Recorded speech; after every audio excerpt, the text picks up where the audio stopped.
Stop. I can't take it anymore. Oh, I do the live ones too. Yes, I know. I saw your act in the theater. You're really quite good. Quite a certain harmful habit. Hello and welcome back. We are breaking up with RBS. This is episode number 17, and I'm Tawny Santabria. And I am still JDK Winnikin. Oh, good. Welcome back. Yes, welcome. How was your week? It was good. I've been thinking about teenagers all week since we were talking about it last week, and we're in the episode teens, talking about teens. Okay. Teens everywhere. So okay. All right. So anyway, let's get right to let's go ahead. Welcome to all of you. Thanks for joining us again. If you're on 106.9 Warm in Seattle, good morning. Thanks for being here. And be sure to check out our Facebook group at Breaking Up with RBS. Spell it out and you'll find it. And you can join that and get stuff in between sessions. And then, of course, you can pick this up as a podcast on your favorite platform and a video version if you're really interested in what it looks like to be this goofy and have this much fun in the studio at our YouTube channel, which is also Breaking Up with RBS. So we talked with Taryn last week about being about teenagers, being a parent of teenagers. She's back again. Hi, Taryn. Thank you. Welcome. Hi. Ready to Glad go again? to have you back. Yes. All right. So So if you missed last week's conversation, you can check it out on our podcast platform, episode 16, to get the background. But we're going to continue with the discussion of what it's like raising teens. And of course, you're raising 4 in a blended household.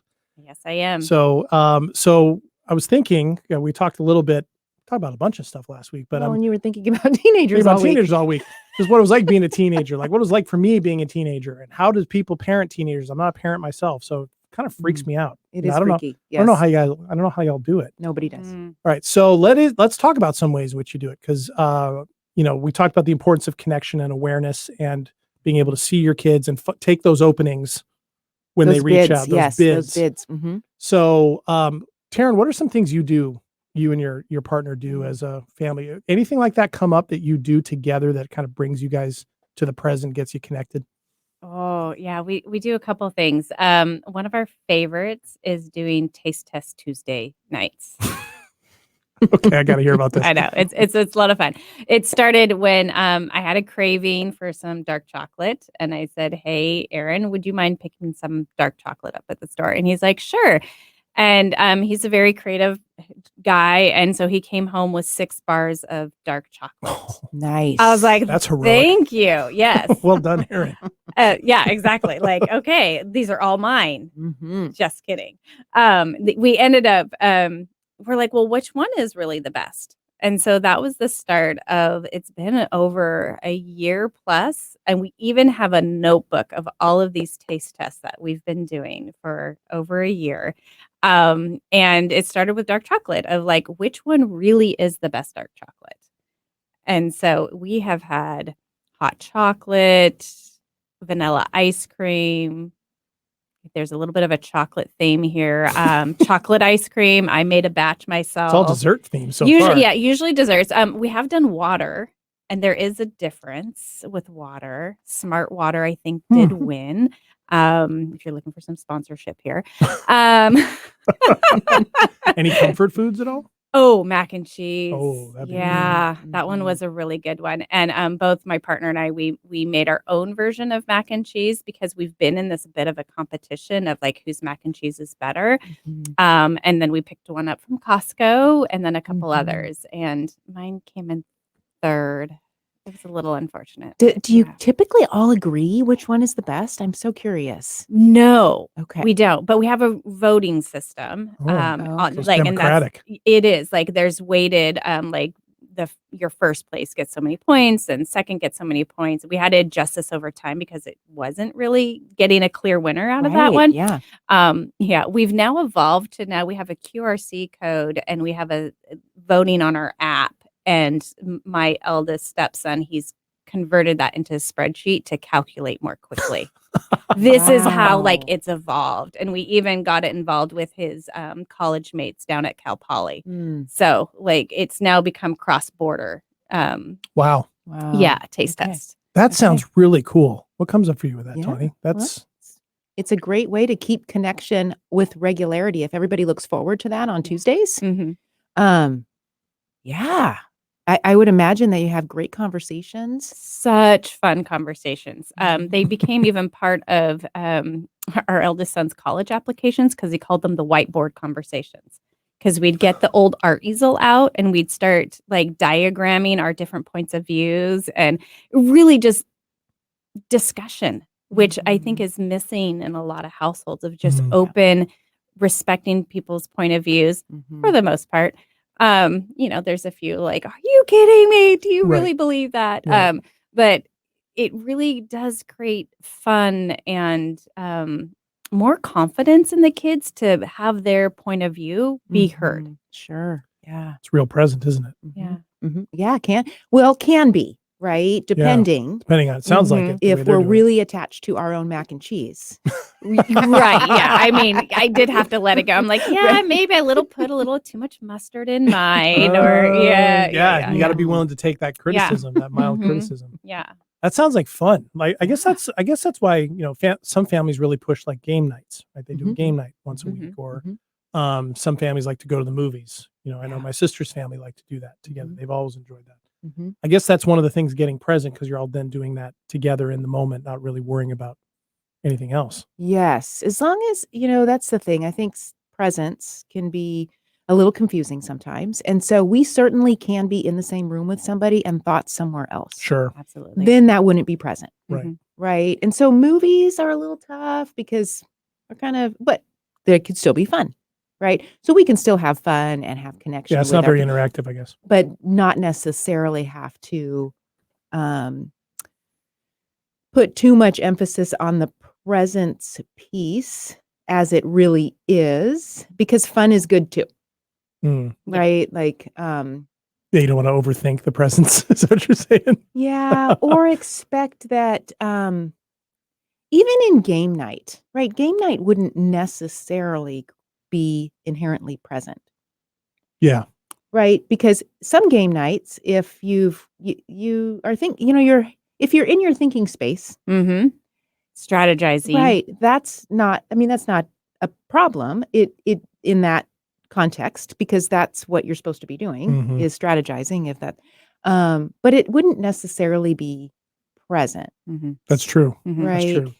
We could get all tense and contracted and really want to win. Competitive. Right. Yeah. And that wouldn't be So presence first and activity has to follow, as opposed to the way I was pitching it makes sound like you do an activity and presence will follow. Right. It's got to be the other way around. Yeah. That makes sense. Right. And then if it's a clear choice, right? If the family loves to strategize and play games and do things that keep them in their thinking space because it's fun, well, that's a fun activity. Yeah. Well, that's not a problem. Right. Right. But we don't want to confuse what presence is. We don't want to confuse what presence is. Yeah. It reminds me, when I was been thinking back in my own childhood, one of the things that when I was a kid and then even as a teenager is when my parents would take us on surprise trips somewhere. When I was little and lived on the Big Island, my parents several times got my sister and I up in the middle of the night, and we went to Volcanoes National Park because the volcanoes were erupting. And we would sit, it'd be the middle of the night. We got to miss school the next day, and we would sit on the back end of the car with the door open, and my mom would have packed hot chocolate and all this stuff. We would watch it for hours. And that's all we did. And that's all we had to do. And my sister and I talk about that all the time. And then there's other places they've done that too. We're like, we're just going to do this. And that's one of those ones where it's absolutely. like, I just got chills as you're talking I know, about that. it was so cool. You're using all your sensories being in that moment. And now you have that memory like locked in. That's presence. Yep. And every part of ourselves was part of that. Right. It was engaging everything. It was something new. And so, yeah, I mean, so in terms of the minefield stuff, I mean, it comes back to what we were mentioning last week about taking those, when you see those bids, when those kids are reaching out, how about the other way around? Like, because parents want to connect with their kids too, right? Not just respond to them, but initiate. Sure. And we talked last week when the kids were smaller, right? Like, then as a parent, you're going to be creating those moments more often for the younger kids. If we're talking teenagers, sometimes our reach out to our teenager is the wrong time. And it becomes really clear. And then we keep pushing it and trying to convince them. And And that doesn't tend to work really well. So if we flip it, instead of pushing for that connection or whatever it is that we need to have happen in that moment, Mhm. if we're a little more patient, and certainly sometimes we have to have a conversation. There could be something around safety or something really important that I know you Yeah. don't want to hear this, and Right. this is really important to hear. Mm-hmm. But if we are having those, if we're meeting their bids with regularity, they're going to trust. That you're going to be there. And they're going to trust that, okay, this is really important. Mom needs to talk to me about this. Mhm. Right? They're going to be more open Mhm. to that. If we're too demanding around that and then we don't meet them when they want to connect, then it's on our terms all the time. Oh, We're man. not going to get openness from them when it's on, we're telling them it needs to be on our terms all the time. Mhm. Like, we'll talk in 15 minutes or even just not even being available. Yeah. Yeah. Or Man. now's not the right time. Right. Yeah. I don't Checking know. in with them too. Mhm. Like, what do you need right now? Yeah. I find that once I learned that phrase of, what do you need right now? They'll let me know. Like, no, I just want to be in my room right now. Okay. Well, I'm Mhm. here. Yeah. Just reminding them that you're here helps. Mhm. Yeah. Mhm. The look on your face as you were talking about that shows that you've got some experience with maybe pushing at the wrong moments on teenage Well, who kids. doesn't? Right. Who doesn't? Who doesn't? Because at what point do they like overnight become into this teenage land? Right? They just subtly sort of move into, you have a 10 and 11-year-old who tends to like to still be around you, and they think you're still kind of cool as a parent and that you know something. Mhm. And then all of a sudden, Mm. somewhere that changes. And you don't really know when it changes. Right? Until you do. Until you do. So you're, as a parent, just kind of going on about your day. Oh, okay. Like things are going pretty good. Then bam. Right. And then you get this. Wow. I know, Door you- slam. I know, Door you slam get or this like, explosion. what just happened Mhm. to my cute, Cuddly bug. I know, what happened? Oh, boy. And is everything going to be okay? Right. Like, Got two moms melting in the studio. It's like right I now. miss those cuddle moments. they were hear- so cute when they're little. Mm. Right. So Yeah. So that's part of, and then there's the adjustment period for parent. Like, wait, how do I adjust to this? It almost feels like a grief period. Yeah. It I can would be. think. I would Yeah. think. Yeah. And that would probably lead some parents, or maybe all parents do this back and forth, to try to hold on to Yes. what has been lost or Mhm. reclaim it. Mm-hmm. Um, Yeah. I think grief is a really good way to put it. I watched my sister go through that as her kids were growing up, where something changes, and she was so keenly aware that, oh yeah, he's not going to do that anymore. My nephew or my niece doesn't need that from her anymore. Yeah. It seems like a painful thing. Yeah. Well, as a parent, you're growing and developing alongside your child Mm. all the time, just in the same at the same pace, right? We're playing off of each other, and so we don't have a whole lot of control over that oftentimes, because we're dealing with another person. So Do you guys think that's a common understanding for parents, or is it easy to shift into, I'm the adult, I know kind of how things are supposed to go, so I'm going to guide them, rather than looking at it, this teenager of mine is developing, I'm developing, we're on the same continuum in two different places. That doesn't seem like that gets framed that way that often. we don't talk about that Yeah. amongst ourselves as We parents. No. Should you? Yes. Okay. What I'm could genuinely it asking. open up if we Yeah. did, right? We would see ourselves as a person, because that's part of the thing too. We want to be a person, but oftentimes we are seeing ourselves in these roles that we have. This is what I'm supposed to do Oh my gosh. in order yeah. to fulfill this role. Mhm. And we do it at work. We do it with we do it all over the place, right? This is what I'm supposed to do to be a good blah. I can tell you from my thinking back, I would have loved that. My parents had very clear stories, and I'm not saying anything I haven't said to them. We've had a lot of conversations about this. But I kind of got that reception from them, like they were doing what they were supposed to do. And it never occurred to me as a teenager that my parents were still developing as people, Figuring it out. Mm-hmm. right? It never occurred to me. Mm-hmm. And so I think about kind of rewinding back to what it would feel like to be 11 or 12 you're 13, whatever, and have this understanding that my parents were being open about, they were developing too. They knew that. It just never got communicated. That would seem to be huge in this conversation. Yeah. That your parents are human beings. They're still developing. They're still learning too. And they have their challenges. They compare. Well, back to that topic from last week is like perfectionism. Like we're Oh, actually just a block of clay getting formed and reformed in every interaction. Still figuring it out. Yeah. And if our goal is to keep connection or keep the lines of communication open, then on some level, we do have to be a human being with our kids, right? Like we still have to have probably some rules and expectations boundaries, because yeah. there's some, things we have to do as a family and the role of parent is one to be able to mentor that for sure, right? So there's still parts of that, but if at some point all kids grow up and see their parents as humans finally, Yeah. they go, "What the heck?" But if they could see them a little bit earlier as humans, not that they would care a whole lot necessarily because that age of a teenager is sort of self. Yeah. But just that the message. I think one of the things I would tell my kids is, okay, I get that you want to do this. And you can do this. And I get to be anxious about it because I'm your mom. Oh. It's almost like So- agreements. Like, okay, you can do this, and I get to do this. Yes. and we're going to be okay. Yes. Wow. So when you see me do this, or this, or right. Why I'd like to hear from you when you get to your destination is because this is what I'm doing.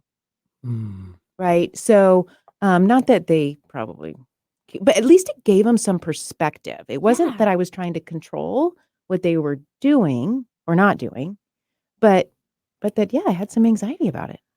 That just reminded me of a story of like back in college. I went back home over the holiday break, and my dad was like, "You need to be home by 2 a.m." I'm like, "Dad, I'm in college. Why do I need these restrictions put on? I'm a responsible kid." And he's like, "It's not you I'm worried about. It's the drunks that are getting out of the bars at 2. I need you home or someplace safe by 2. Sure. I was like, "Oh, context. Thanks. Now I get it." And it just really like that example, I'm like, that's what I just need to share with my kids. It's like, well, what's behind this structure, boundary, rule, whatever you want to call it? Why am I putting that out there? Yeah. That's interesting. I remember one of the first, I guess, agreements, like that I had with my mom was when I was in college. And I told her about someplace I was going. I got really adventurous in college. I loved being on my own. I went places. I went camping. I went to concerts, riding in the back of trucks in the middle of the night and all this kind of stuff. And she said, "Can you not tell me about those things till after you do them?" And I thought she was joking. And I thought I was doing something, letting her know where I was. And I thought, and she said, "No, I would rather you tell me after you do it." And I remember going, "Wow. Okay." So that's what I did. And it actually worked really well. It helped me kind of see that my mom had a very specific way she wanted to worry about this and knew she tended to worry about me being away from home. So this was a way to help her with that. And that's in retrospect, that was kind of a big moment for me in seeing my mom as a human, continuing to develop and learn about herself. Wow. Yeah. Yeah. So we can still be a parent and be a human with our kids. But man, that doesn't get talked about very much. No. Man, and it's not emphasized and stuff. And it doesn't make it into the social media posts. It doesn't make it into all the books that are out there for us to read or anything like that. Seems like kind of a big deal. Right. And if we go back to the safety system, right, that's what we're all sort of, when we're there in our bodies as a parent or a child or a teen, we're going to be able to do better. Yeah. So getting there with each other and learning that process together as a family can be a whole lot more supportive than even giving space. You know what I mean? Like, Yeah. Yeah, some space can be disconnecting. And Yeah. some space can be really healthy. Yeah. But knowing Right. when and where where it's needed. And what to do with it on your own end. Mhm. You know, because I've noticed this before Yes. too, is like, you know, and I actually had a friend call me out on this once because I was saying, I'm just giving you space. And they're saying, well, you're not putting much in it, Mhm. right? I'm stepping into it, but you're not putting much in it with me. Oh, right. Mhm. Takes two. You got to Takes lean two into each people, gotta other. lean in. Yeah. Right. So Mhm. that's kind of Yeah. what you're getting at, Yeah. right? Because connection, it seems, is because if you have connection, you're probably not going to worry too much about space Mhm. because Right. it's sort of almost naturally created, Yes. and Yes. there's And it's safe. and it's safe. That's Right. the part, right? When we need to get away, it's because something's Doesn't feel safe. doesn't feel safe, doesn't necessarily mean it's unsafe. We could have a story that has told us that it's unsafe, doesn't Uh-huh. mean it is, but then our body is reacting in a way that it feels unsafe. Again, not that it is actually, but that we're in the fight or flight system or we're in our Yeah. freeze system. And so we just want to, get away Mm. or be left alone. And that isn't necessarily going to be helpful Right. in a lot of ways. Particularly So, if it just goes that way, right? Mhm. Right. Sorry, go Well, ahead, Taryn. I just had an experience of that with my partner just this last couple weeks, and what I'm realizing now is my system of response when I feel not safe, not physically safe, but just there's something feeling unsettled in Mhm. this relationship. It's like I'm gonna pack my bags and I'm gonna get out. Mhm. Is there another response that somebody else like who may not have the flight response and maybe it's the freeze or it's fight? Like how would they respond in that type of a situation? Mhm. Mhm. When they're feeling When both parties are like in a high stress conversation or they're Mhm. feeling And unsafe. then one feels like the need to Yeah, like separate. here I'm wanting to pull up and pack the Yeah. bags and get out, and the Mhm. other one wants to stay. Like, Mhm. or is going to pursue you. yeah, Yeah, yeah. I mean, any place in there, right? Sometimes we need to get out completely. Sometimes we just need to be in another room. Sometimes we need to be able to have space to process what's going on. exactly. Another person might need to figure it out right now, and we've got to be in it. And so there's, depending on what we developed for our own coping mechanisms around that unpleasantness Mhm. that's happening there, it could look like a whole lot of different things, Mhm. right? It could look like crazy making, right? It could look like digging in even further or defending ourselves or criticism. It can look like a lot of different things. Um, and if both partners can get safe with each other, right? It can look like Or even just being aware that's what the other person does, right? I mean, if you learn that the other person does this and you do this, because at some level you want to try and keep the connection, right? Even with those coping mechanisms, like because if you can either reestablish that connection or stay connected in it, you'll work through it. It won't become a permanent state or a problem state, right? Am I getting that wrong? yes. And if the coping mechanisms of I'm going to pack my bags and leave is supposed to be understood by the other partner, it's not going to work. Ah, Yeah, because it can activate for them something underneath it. When somebody leaves, when somebody we care about leaves, we are not getting into our safety system. It's not going to happen. No, so what would be an alternative to you going? approaching that? Like, Well, I mean, I guess, are you like agreeing not to leave for starters? okay, yeah, like acknowledge, like I'm not really leaving, but that's what's like. Is it Yeah. articulating it and going like, this is what's being activated in me right now? Mm-hmm. If before you have this kind of a tense, stressful situation, you guys have made agreements around, we know this is going to happen again. Mm-hmm. Right? Here's what we're going to do when it happens again. Mm. My tendency is to want to get the heck out of here and leave, but I'm not going to do that. And maybe that means, but we can come up with like 10-minute break. Let's reconvene in 10 minutes. A bookend, right? yeah. Mm-hmm. So that there's some kind of a plan in place that doesn't activate or keep somebody out of their own safety system. Because when we leave somebody who cares about us, it just It's abandonment. it's really difficult Kicks up everything. to it kicks up everything, and we're in a fight or flight, and so making those agreements before around what we want this to look like when these disagreements happen. Mhm. Mm-hmm. Does that come up like with you and your partner? Yeah, with my partner and I, that will be our little dance. But I'm just curious, like how do you arrange that with your kids when you're noticing that pattern? They want to like run away because they're not happy with the situation. Right. And so part of that would be, I mean, it's like with kids, I'd need to know the context of the situation, Mhm. right? Because two adults who are agreeing on a relationship, it's very different for sure than teenager and parent, Mm-hmm. right? So if there's trauma in the past, there could be some things that are making it difficult for them to stay in their safety system. And so then some kind of an agreement around helping them to do that. Sometimes as parents, we push and push and push and push at the wrong times. Like that may not be the time to do that. And so being aware of ourselves. Sometimes we talked to Emily about this a couple weeks ago, sort of making sure that in that moment as a parent, we are soft. We soften ourselves first before we get into those moments, or in those moments we're practice, because then that's going to decrease some of the intensity also. Yeah. Yeah. Wow. That's great stuff.